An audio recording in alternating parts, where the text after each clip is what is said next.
And we're live. Yeah. What's good, people? It's your boy Icarus Gray. And it's your homeboy Wordplay TJ. And this is the No Rhyme or Reason podcast, where we talk about everything. Everything for no reason at all. We back. Like we never left. Huh? Huh?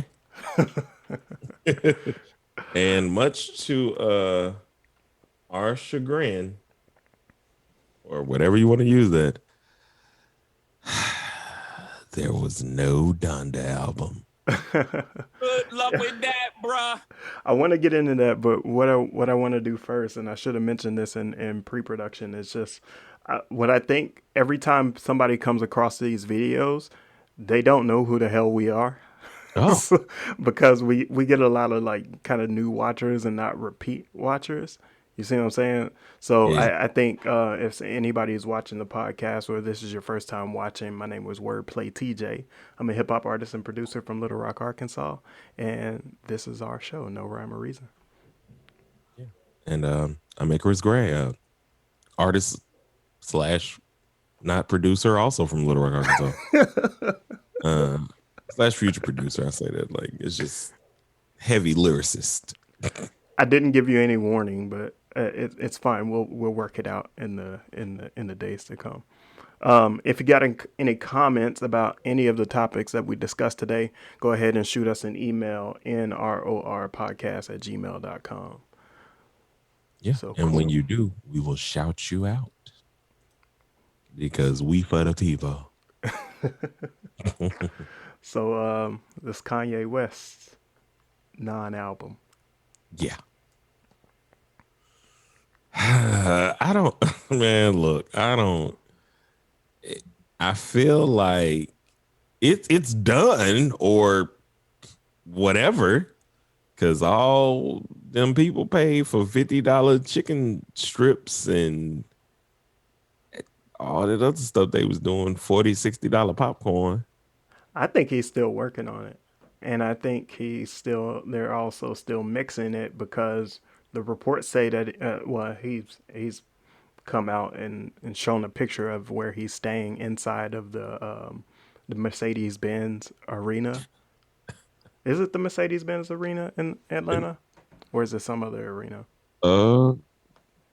I can't remember, but I feel like it's another arena because he's I thought staying in the Mercedes-Benz arena. was New Orleans. Yes, Mercedes-Benz is New Orleans, which is why I'm mixing it up. But he's staying. No, I'm right. It's Mercedes-Benz Stadium in Atlanta. Oh, I guess they can't have more than one. Yeah, true. True. Like sponsors be sponsoring. Yeah, but he's living there, so and finishing the album. What? I don't understand anymore. I don't know. That's a Kanye thing to do. Yes. So I knew the album wasn't coming. And I think I said, and I'm so mad I didn't say it on there. I feel like I said it off air.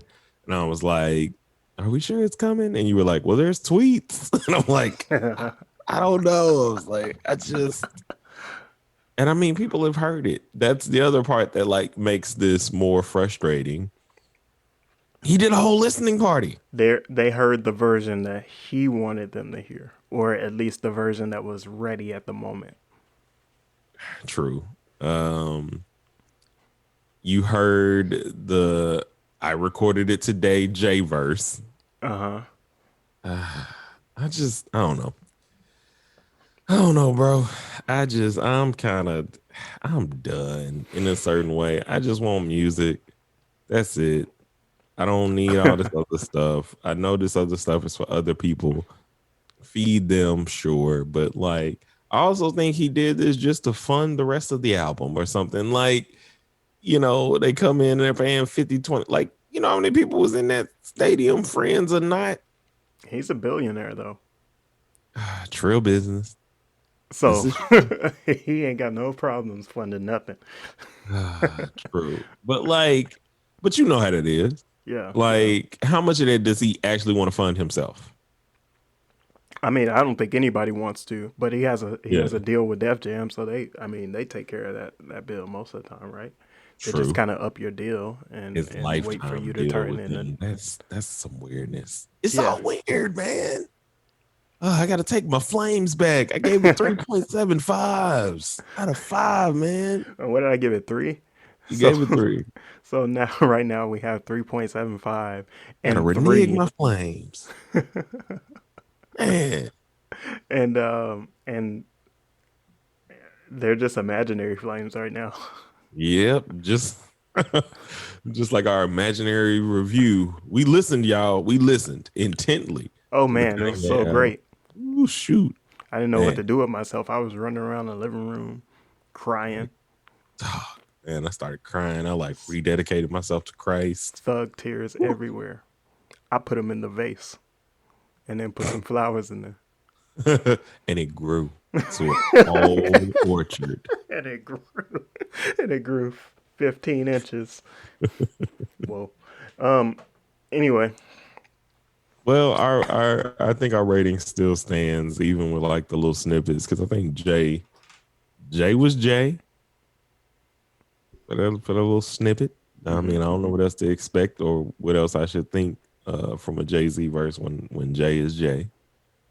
Uh, it was I don't know, man. I think that I didn't hear any bad. Like I don't think everybody that came in had to sign like an NDA.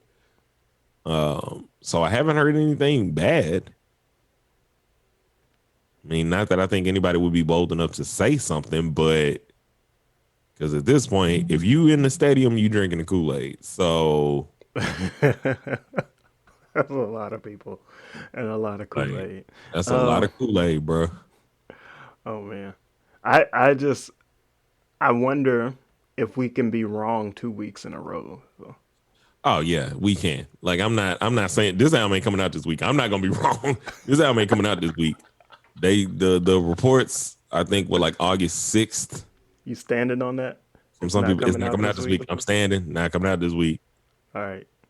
If it does, I'll revoke, but I ain't you ain't getting me twice.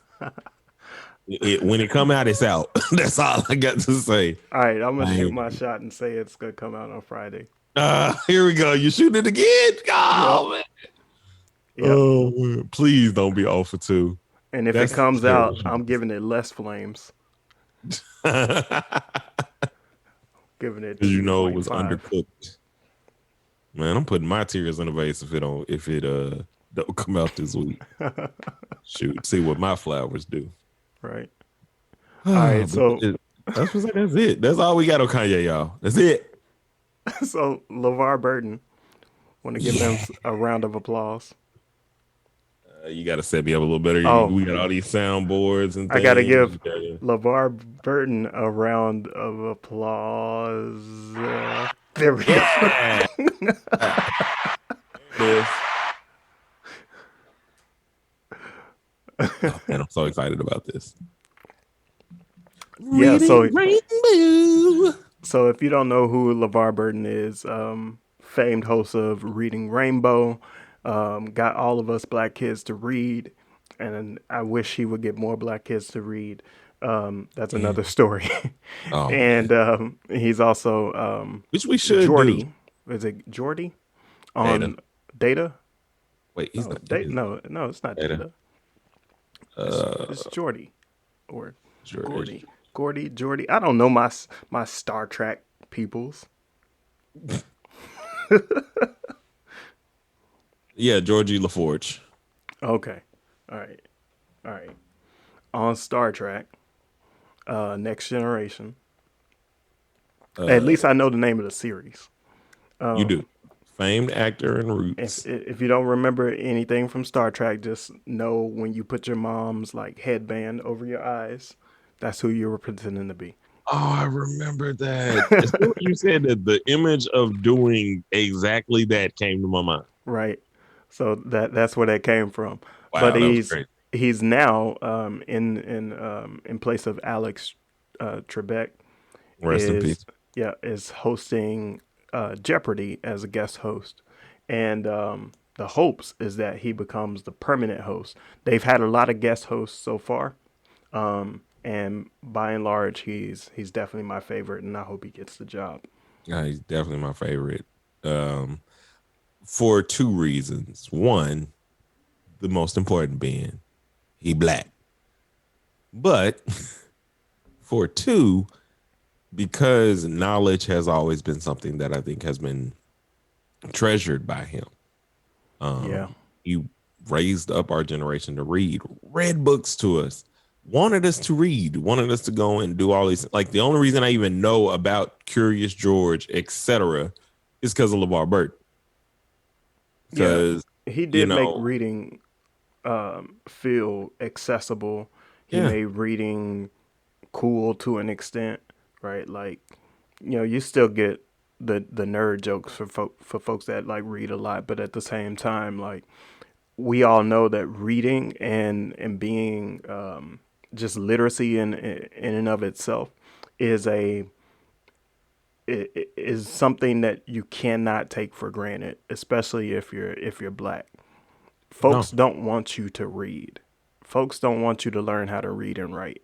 I just want to repeat that one more time. Folks don't want you to learn how to read and write because then you can think for especially yourself. especially now.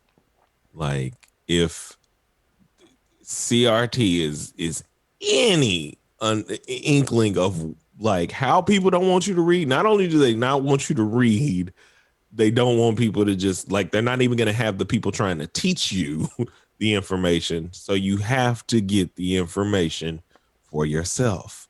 Because the only thing they haven't done yet, and I say yet because I'm never surprised by America in this regard, is be like, we can't even print those books no more. Yeah, yeah, we don't need to go there. You know what I Yeah. mean? Like we don't need to go to that place. No. There's a statistic that for the first time in history, this year, or was it last year, more kindergartners have entered that grade level that are non-white than white kindergartners for the first time in history in the U.S. And so that means that I Oh, feel like reading is more important than it ever has been, right? Because we can't raise a whole generation of kindergartners how not to read, do you and we remember? know for a fact that like white parents are definitely going to be teaching their kids how to read for the most part, at least affluent white parents. Maybe not poor white parents, but at the same time, like there's still going to be a lot of parents teaching their kids how to read on a regular basis, and we need to be about that. I remember the summer, and I've told this story in a post that I did on my sister's website, BibleStudyGirl.com, about when I learned to read, right? And so it was the summer. My grandmother had taken me. We were in St. Louis, and audio tapes, not books. I'm just gonna call them audio tape books or whatever. Was my preferred choice, obviously, Hmm. because I could hear what they were saying and I could comprehend what they were saying to me, and so on and so forth. So I just did not want to read. So this whole summer, like she was kind of taking me away from those books because you got the book along with it. So you Hmm. could see what the words were. So you would, you'd have audio, um, uh, Auditory or auditory and visual. intake and visual. So yeah, thank you. And so we're going this whole summer. I'm like, I can't read. I'm saying I can't read. She because she had taken the tape away. She's like, read it, read it. And then I just started reading, and I was like, oh my god, I can read. Call my mom and my dad. I can read. And this is before kindergarten Yeah. or first grade, probably before first grade. I feel like, but anyway. And it was like one of the brightest moments of my life because then you just couldn't stop me from Hmm. reading once I learned. And that's most kids. Once you give them, it's kind of like a, well, not a code word, but like Hmm. finding the key for understanding everything around you. And LeVar Burton helped with that in so many different ways. Like there were so many books that I'm sure he brought to light that no one would have ever thought about reading that are timeless classics that you have to buy for your kids. Yeah, he on the program he would often highlight books from other cultures, right? From Hmm. African culture, Native culture. He would do that on on the program and make sure that people are more culturally aware through reading. And it wasn't like he was throwing down novels. He's like sharing folk tales and small short stories and those types of things. And so I think LeVar Burton, whether he hosts Jeopardy or not, should go down in history for that for sure. He should definitely be one of the goats. And I just think he embodies what Alex Trebek embodied for all of us. And in a lot of ways, if you never watched Jeopardy or understood what Alex Trebek meant to Jeopardy, you just looked at him and even though he was asking the questions, it was never stated that he knew the answers to all of this stuff. You felt like he knew the answers to all this stuff because of his demeanor and what he Yeah. meant to that show. The same way you probably think that Pat Sajak can spell everything or needs Vanna to show him letters so he can spell everything. Um, and it's hard pressed to find somebody that fits that aesthetic. Like you said, Hmm. they've had a lot of guest uh, hosts come on. And this isn't just me saying it just because he's black, though it does play a factor. But it's also because if anybody, plays that knowledge role, that's kind of like how Carlton Yeah. embodies the America's or funniest home videos or the animals funniest home video, whichever one he does. I think he does both of them, but he also would do the Unwrapped series. Like Right. Right. he just embodies that. He screams, TV host, Yeah, MCs sort of situation. because that's what he's done. So I hope that he gets the job. I hope that it's something that um, lasts for generations. I hope it's something that will show and prove, kind of like what Stuart Scott did for ESPN and sports, is what I hope he does for Jeopardy and black kids around America. Like, because representation does matter. I yell this all the time. It's just when it's the right representation. Um, and I only mean that to say when it's this kind of right, you just got to do it. Pull the trigger, folks. I agree. So, last thing, Lupe and Royce. Good luck with that, bruh. Man. So I'm gonna hand this over to you because you're the expert of this whole Lupe Royce back and forth thing. I don't want to put you on the spot saying you're the expert, but anyway, um, I think you know a lot about it. You listen to the records. Mhm. I've listened to most of them. Like they're very long, and so I just don't have the Yeah, I don't have the tolerance to that's listen to that many 12 bars minutes without just my from Royce and Lou, I think. yeah. There, I don't have the brain power to even compute those many bars. Oh, you spit that many bars. I know you can. But even if I can even if I can functionally write that many, I still like listening to it just burns my brain. So it's hard for me to even stay in it. But all right, so you give the backstory, give where we are right now, and then maybe we can play a clip. So the backstory internally is that initially Ransom and I cannot think of the other dude's name, is not even important in the grand scheme of things. Just puts out a tweet that they're the best rappers alive, and that's what they felt because they were gearing up for a project which is now dropped, um, or Ransom's project has dropped. And Royce got on live, I think, with Lupe and Mickey, and with Lupe and was talking about how he felt about that. And for whatever reason, I mean, he didn't take like an actual offense to it, Hmm. But it was just one of those rapper things, like when you say you the best, but you ain't did this, and you know how we do the competitive thing. Right. And so Lupe entered into the conversation, much like what we talked about in the initial conversation about EO Dub, which is where all these different rappers go and you have to show these 5 different talents. And at the end of it, that's the best rapper in the world, blah, blah, blah, is what Lupe felt. And Royce disagreed with that. And so initially, it just seemed like it was just rappers talking rapper stuff, which it still is, but it just felt like, okay, this could probably go left, it seems. And of course, through all these lives and talking to this person and that person and all this other stuff, it just started to amp up to this weird place where people are like, oh man, are they really beefing and all this other stuff? And then they just drop music. So Royce pulls the first shot with Lambda, Lambda, Lambda. Then Lupe pulls the shot with Steve Jobs and SLR3, which if you're a Lupe fan, SLR is normally where he goes to do all of his, it's basically his control response kind of thing.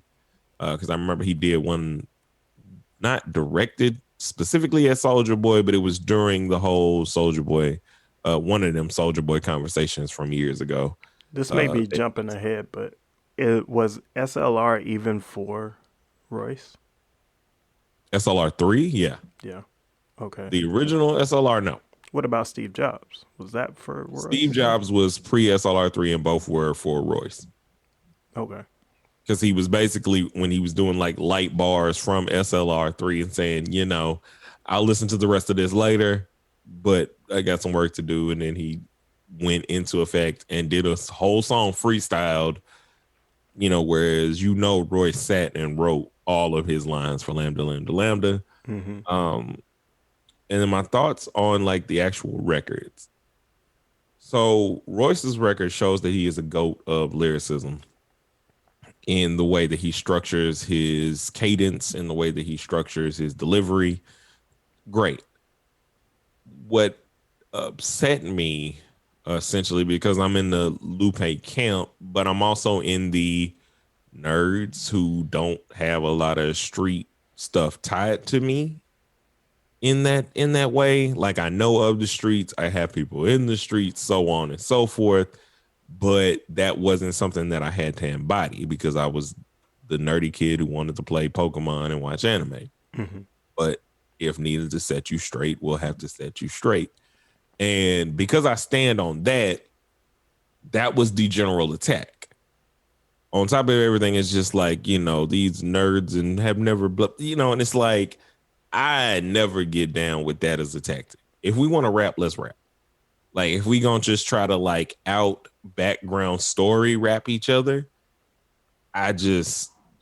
what are we doing? I mean, I know that for some people, if this were battle rap, and I love battle rap, I'm a battle rap aficionado in terms of watching still battle rap. Mm-hmm. The point in battle rap at that point is believability. I beat you if they believe what I'm saying to you more than the other person. That's the whole thing. In this arena, however, in our rap arena, in the arena you and I exist in, to me, it's about, am I as good of a rapper? Can I out rap you? Can we set up this structure of showing how good I am without somebody being able to say, well, I don't believe you? Because it's not about the believability, because it's about the skill set to me. Right. So that was kind of like, it's still a GOAT experience, but it also wasn't really directed at them. It was just a showing of how good of a lyricist and rapper that Royce is. So then you come out with Lupe stuff, and it's more directed at, I am talking to you. I am dissecting these things in this fashion, and I freestyled all of it. You know, I just went in and did what I had to do. So then yesterday, or day before yesterday, It's either yesterday or one of these days. Sometime that's not today. Doesn't matter. Mickey Fax dropped Wraith. Listen, that was a mixture of both of them. It was the cadence and rap style of what Royce does with the directness that Lupe had. And it's so invigorating for the culture because I remember us having this conversation about rappers being able to be friends and do you all get into this competitive aspect and all this other stuff. And it's like, yeah, but it's never something that is going to cloud friendships. Not, at least not for me. You know, if TJ asked me to be on the song, doesn't matter what song, if anybody asked me to be on the song, I'm trying to be the best thing smoking, period. Like if you ask me to feature, I am trying to kill it. You know, not just for the song to be great, but also because if you asking me, I take that as an honor. And I also take it as a, like, I ain't trying to get smoked on nothing. But that's just because there's a friendly competition in that. Mm-hmm. Like I know a lot of some of my best verses are on songs that I did with you for like our entourage cuts or crew cuts and everything else, right? Because I got to get in the pocket. I got to end up doing what I got to do, and I got to like show because for a lot of people, because of your audience, that's going to be their first and or only introduction to me. If I don't without other music, for sure. But what about? I mean, we know that they're gonna be. We know they're gonna be friends. Like the only way I can see this turning is if somehow they're not friends, and they just say, fuck it, we're not doing anything else, right? Like we're not doing the podcast, we're not collaborating, we're not doing any of that. And that's they are not doing the podcast anymore. That is a confirmed thing from Lupe. That's a thing? Yeah. Whoa. Like the podcast is, and he was talking about it from his perspective, that, you know, they only started the podcast to pretty much help out Tom and say what media kind of get off the ground with a lot of what they were trying to do. And Lupe was saying, well, he basically never really had his foot in it to begin with in terms of going full force and wanting to do a podcast. He was just doing something for his mans. That's interesting. But I don't know. That's kind of wild. Yeah. You know, and I was disappointed just because, like, for a rapper who loves rappers, like, that's the podcast for me. Though they didn't really talk a whole lot about rap, and they would just talk about all these things that, like, neither one of them kind of knew about. They would talk a little bit more about anime or random things that, while they're not proficient at, they just would have somebody on to kind of talk about these different things. They weren't, you know, it's not the Joe Budden podcast where they're coming on to review all of these different songs and albums and everything else. Yeah, they're not talking about hip hop culture specifically. That's not their thing. Yeah, but you know, I am pretty sad. But from all of his interviews, even the interview that the clip I'm about to play, it's all in good fun for once, and I'm like, thank God. Yeah. Because it's been a long time since we've had rappers just rap without getting in your feelings, without it having to be something else, without it having to be, I'm talking about your mama and this, like, no, I'm rapping to you. Ain't nobody else. And it ain't got nothing to do with nothing. Like we ain't even, it ain't going extra. Mickey and Royce were on live with 3 Letter Man. You know, just kind of talking about the situation in general. You know, and a lot of times, like these people do get off these lives and get on the phone with each other to talk to make sure, like, okay, I just want to know, like, okay, I might have interpreted this wrong or whatever, because that's the poison of social media. Mm-hmm. If we're doing a live and it's like, like me and you was chill, but if we doing a live and it's people all in the comments, like on my side of the comments, that's talking something crazy about, say we're discussing sandwiches or whatever, and I say that peanut butter jelly is the best, and you say banana and peanut butter is the best, and in my Nigga. comments they like, man, you a sucker. That's For, gross. you a sucker for that. And I'm like, man, nah, get out of here, man. Whatever. And I'm getting all amped up about all this stuff for no reason. And then that like causes extra tension. Prime example. Rappers nowadays are like you and I's relationship in junior high where we didn't talk over a girl. Yeah. And we had beef over a girl. I think I don't know if you guys understand this. Like it was like Kanye's album at the moment, non-existent. yeah. But I think where that comes from is there is normally some real event that has created these situations, and nobody ever sees the people in the middle that kind of egg Yeah. both parties on, and the thing in the middle that both parties desire or have a connection to. And so everybody just sees what happens on the other side of it. Or they create things. I was watching this anime last night, and it's about this dad and his little girl. The mom has died, and they use cooking to kind of, that was her favorite thing about her moms, and the dad is trying to learn how to cook. So there's this episode, the little girl goes to daycare, and they're about to do a play. And in the play, they want to all dress up like their favorite characters, whatever. And one of her friends that she's cool with wants them to dress up as the same person. But she wants to dress up as another character, which is kind of like the help character to the girl or whatever.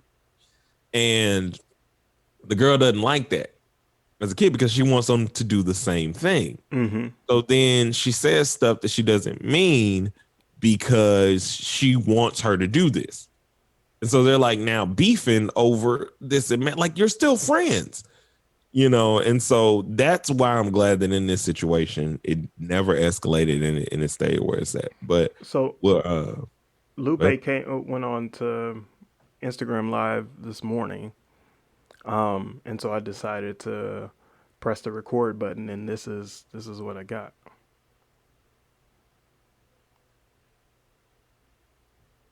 phone. Thank you.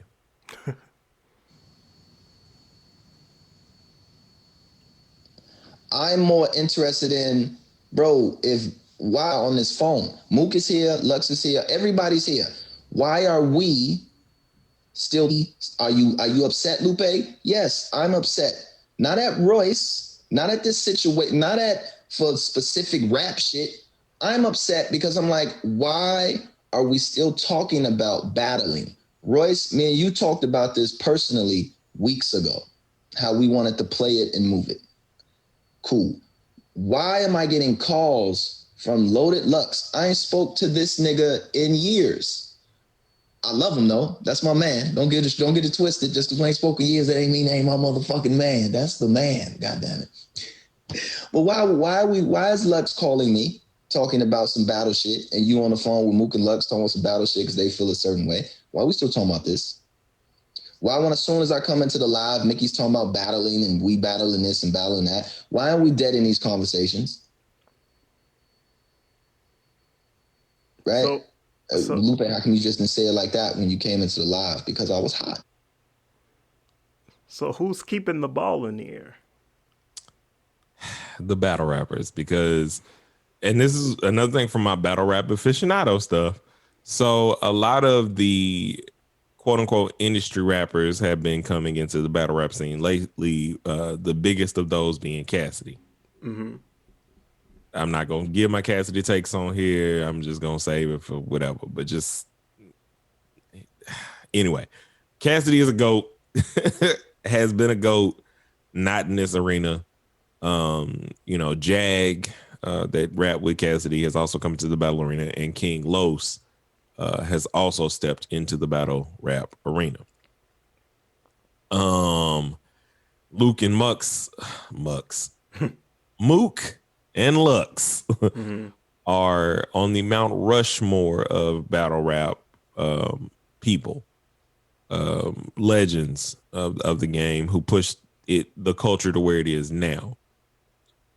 I think that it's one of those, they trying to get folks to come outside again. They trying to get a whatever the slaughter, whatever the thing was. I can't think of it. So they want, because more mainstream rappers are getting into the thing, they want them to come to the arena, battle it out for the bag.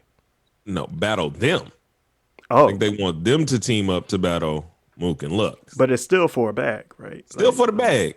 And now, it ain't nowhere near the bag they can get everywhere else. And for the clout, right? Because pretty much you get 2 wins out of that, right? Like, even if you battle and you lose, you still battled, you still get a bag because of it, and you still make battle rap more popular. Right, because look at, now it didn't go all the way that it should have when Joe Budden battled Hollow the Don, because Joe like quit in like his third round, excuse me. And then on that card, Mook and Lux battled, and people said Mook won because it was just, it didn't feel like battle rap. It felt like some weird concert of people who were there for Slaughterhouse and meeting him and so on and so forth, you know, but it propelled the culture. It moved the culture forward in that regard. It's interesting to me because in all their lives, like I said, like in no other live would you hear a rapper be like, you know, we spoke on the phone. We spoke about this weeks ago, if it was actually beef.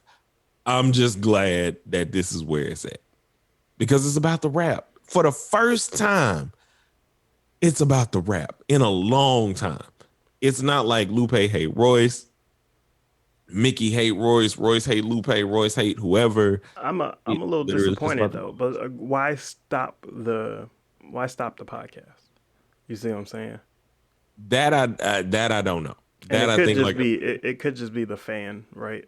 Of being a fan of both of them and enjoying the show, and you know, just kind of tuning in.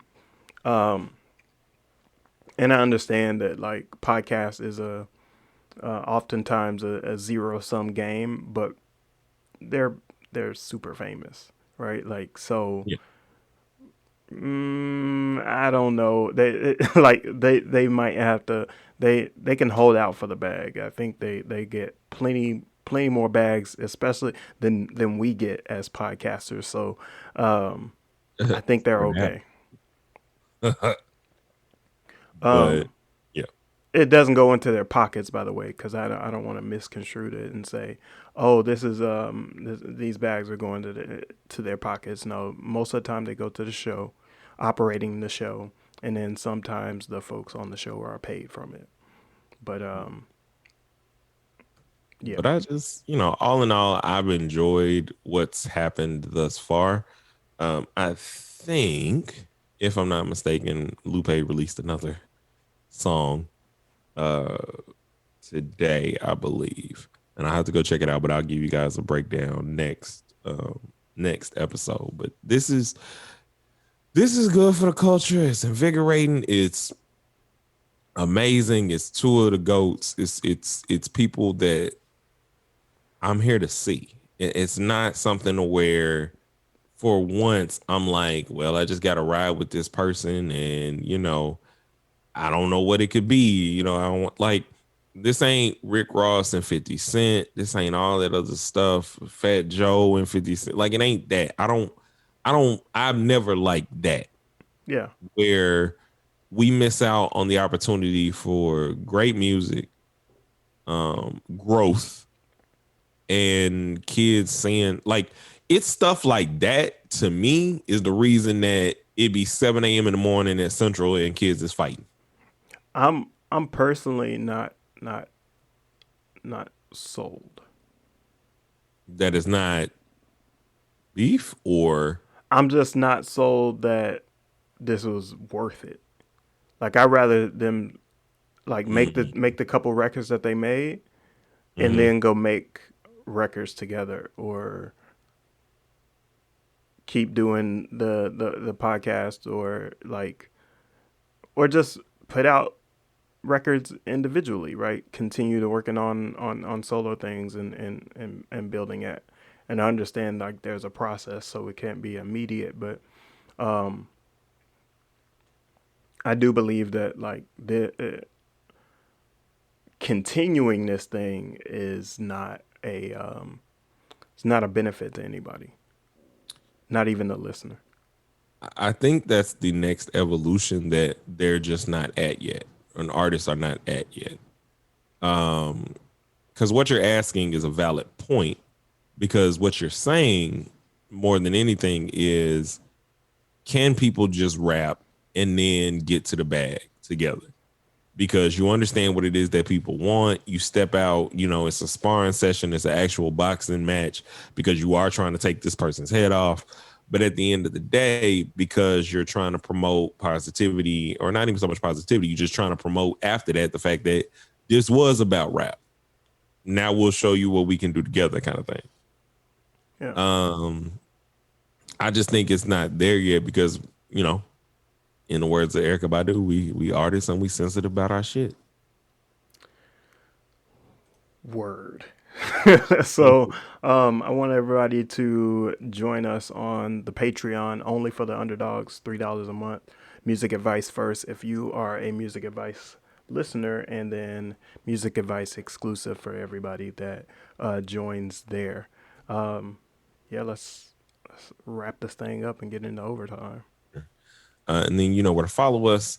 That'll be in the thingy below or somewhere on the screen. Who knows? But It'll be in the description. That's where it'll be. It'll be down there. So we'll see you guys next week. A 1 and a 2 and peace.